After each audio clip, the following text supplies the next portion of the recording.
ಎಲ್ಲರಿಗೂ ನಮಸ್ಕಾರ. ನಾನು ರೇಖಾ ಅನಂತ್ ಕಣೇಕಲ್, ಕಲಿಕಾ ಮಾಲಿಕೆಯಿಂದ. ಇವತ್ತಿನ ಒಂದು ಚರ್ಚೆ ಸಂಬಂಧಗಳು.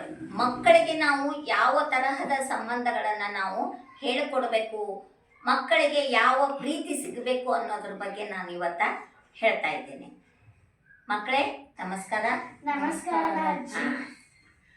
ನೋಡಿ, ಎಷ್ಟು ಚಂದವಾಗಿ ಅಜ್ಜಿ ಅಂತ ಕರೀತಾರೆ, ಎಷ್ಟು ಖುಷಿ ಆಗ್ತದೆ. ಆ ಅಜ್ಜ ಅಜ್ಜಿ ಅನ್ನುವ ಹೆಸರಿನೊಳಗ ಬಹಳ ಪ್ರೀತಿ ಅದ. ಹೌದಾ? ಬಹಳ ಪ್ರೀತಿ ಅದ. ಇಲ್ಲ, ನೀವು ತಂದೆ ತಾಯಿಗಿಂತ ಯಾರನ್ನ ಹೆಚ್ಚು ಪ್ರೀತಿ ಮಾಡ್ತೀರಿ? ಅಜ್ಜ ಅಜ್ಜಿನ.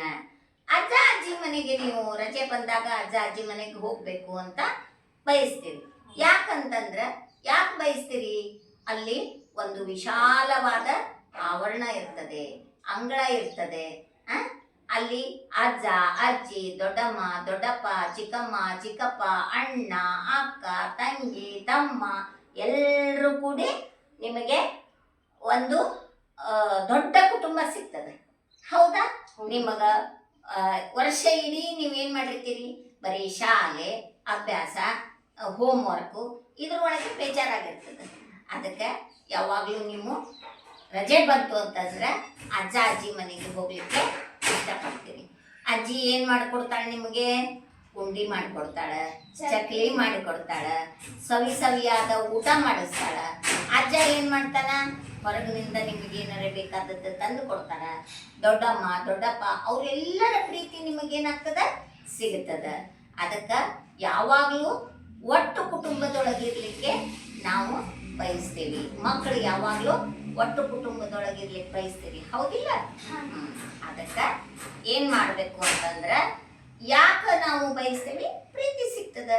ಪ್ರೀತಿ ಎಲ್ಲದಕ್ಕಿಂತ ದೊಡ್ಡದೇನೋ ಪ್ರೀತಿ. ಅದಕ್ಕೆ ನಾವೇನು ಮಾಡಬೇಕು? ಬರೇ ನೀವು ಅವ್ರ ಕಡೆಯಿಂದ ಪ್ರೀತಿ ತಗೊಂಡ್ರಲ್ಲ, ನೀವು ಅಜ್ಜ ಅಜ್ಜಿಯ ಸೇವೆ ಮಾಡಬೇಕು. ಅಜ್ಜನಿಗೆ ಕಾಲಿಗೆ ಎಣ್ಣೆ ಹಚ್ಚಿ ಮಸಾಜ್ ಮಾಡಬೇಕು. ನೀನು ಅಜ್ಜಿಗೆ ಅಡಿಗೆ ಕೆಲಸದೊಳಗೆ ಸಹಾಯ ಮಾಡಬೇಕು. ದೊಡ್ಡಮ್ಮ ದೊಡ್ಡಪ್ಪನಿಗೆ ಸಹಾಯ ಮಾಡಬೇಕು, ಪೇಪರ್ ತಂದು ಕೊಡೋದು, ಆಮೇಲೆ ಏನೋ ಸಣ್ಣ ಪುಟ್ಟ ಕೆಲಸಗಳನ್ನು ಮಾಡಿ ಅವರಿಗೆ ಮನಸ್ಸನ್ನು ಖುಷಿ ಪಡಿಸ್ಬೇಕು.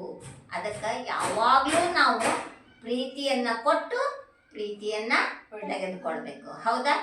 ಯಾರೇ ಅಮ್ಮ ಅಪ್ಪ ಮನೆಯೊಳಗೂ ಕೂಡ ನೀವು ಕೆಲಸ ಹೇಳೋದು, ನಾ ಮಾಡೋದಿಲ್ಲ ಹೋಗು ಅನ್ಬೇಕಾ? ಅನ್ಬಾರ್ದು. ಯಾಕಂದ್ರೆ ತಂದೆ ತಾಯಿ ಏನು ಮಾಡ್ತಾರೆ? ನಿಮಗಾಗಿ ಬಹಳ ತ್ಯಾಗವನ್ನು ಮಾಡಿರ್ತಾರೆ. ಬಹಳ ತ್ಯಾಗ ಮಾಡಿರ್ತಾರೆ ಅಂದ್ರೆ ಸ್ಯಾಕ್ರಿಫೈಸ್ ಮಾಡಿರ್ತಾರೆ. ಅವರಿಗೆ ಕಷ್ಟ ಇದ್ರೂ ಕೂಡ ನಿಮಗೆ ಬೇಕಾದಂತಹ ವಸ್ತುಗಳನ್ನು ಒದಗಿಸ್ಲಿಕ್ಕೆ, ನಿಮಗೆ ಬೇಕಾದಂತಹ ಸಾಮಾನುಗಳನ್ನು ತಂದು ಕೊಡ್ಲಿಕ್ಕೆ, ಬಟ್ಟೆ ಬರೆ ತಂದು ಕೊಡ್ಲಿಕ್ಕೆ, ನಿಮ್ಗೆ ತಿನ್ಲಿಕ್ಕೆ ಮಾಡಿಕೊಡ್ಲಿಕ್ಕೆ ಅವರು ಬಹಳ ತಮ್ಮ ಜೀವನವನ್ನು ಏನು ಮಾಡಿರ್ತಾರೆ? ತ್ಯಾಗ ಮಾಡಿರ್ತಾರೆ. ಅದಕ್ಕೆ ನೀವು ಕೂಡ ತಂದೆ ತಾಯಿಗೆ ವಿಧೇಯರಾಗಿ, ಅಜ್ಜ ಅಜ್ಜಿಗೆ ಪ್ರೀತಿ ಪಾತ್ರರಾಗಿ, ದೊಡ್ಡಮ್ಮ ದೊಡ್ಡಪ್ಪನಿಗೆ ಒಂದು ಒಳ್ಳೆಯ ಸ್ನೇಹಿತರಾಗಿ, ಅಕ್ಕ ತಂಗಿ ಅಮ್ಮ ಅಣ್ಣ ತಮ್ಮ ಎಲ್ಲರ ಒಡಗೂಡಿ ಒಳ್ಳೆ ಮಕ್ಕಳಾಗಬೇಕು. ಆಗ್ತೀರಾ?